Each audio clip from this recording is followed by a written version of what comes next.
In today's video, I'm going to teach you how to create a welcome automation with a thank you email in Brevo. We'll start inside your Brevo account. From the main navigation, go to Automations, then open Workflows, and click Create an Automation. This is your workspace for building a simple, reliable welcome experience. If you want a fast setup with best practice defaults, choose the welcome message pre-built automation. If you prefer full control and want to structure everything yourself, pick custom automation. Either option leads to the same result, delivering a timely thank you as soon as someone joins your audience. Next, define how people enter this workflow. Click Add an Entry Point. You'll see a few trigger choices. Select a contact is added to a list if you're capturing subscribers through tools that feed into a Brevo list.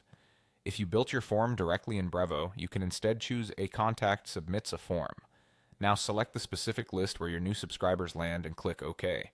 Take a moment to confirm you've picked the correct list, especially if you manage multiple sign-up touchpoints. Using the right list keeps your automation targeted and prevents accidental sends to the wrong audience. Now it's time to add your thank you email.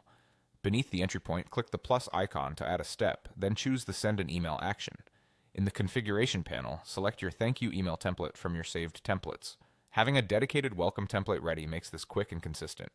Aim for a warm, concise message that acknowledges their sign-up, sets expectations for what they'll receive next, and includes a clear way to get value immediately, like a helpful resource or brief introduction to your brand. Configure the sender details, subject line, and any other settings. Use a recognizable from name and a verified sending address your audience will trust. Keep the subject straightforward, such as, "Thanks for joining us," or "Welcome, here's what to expect." If you use personalization, make sure your contact fields are mapped correctly so the message feels tailored. When everything looks good, click Save. That's the core of your welcome workflow, a clean trigger tied to the right list and a well-crafted thank you email that fires automatically. From here, you can extend the journey later with additional steps like delays or follow-up messages, but the essential setup is complete. Save your work, review your selections, and you're ready to greet new subscribers the moment they come in.